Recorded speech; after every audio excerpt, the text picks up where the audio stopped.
Want to know how to sign in to Cursor AI? So there are two ways you can sign in, either through your browser or through your application. So in this video, I'm going to show you how you can easily do it through your application. Although it directs you to your web browser, this is the easiest way. So first things first, you can just simply open up your Cursor AI application after downloading it. We have also created a video on how to download it, so make sure to watch it.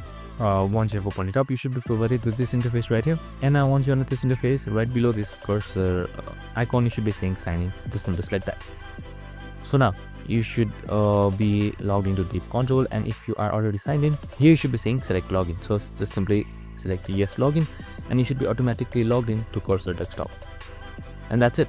Now you can just simply open up your Cursor once you are on, and here you should be seeing you have been successfully logged in. And that's it. I hope this video helped. If it did, make sure to like, subscribe, and tune in with us for more of these videos. See you in the next one.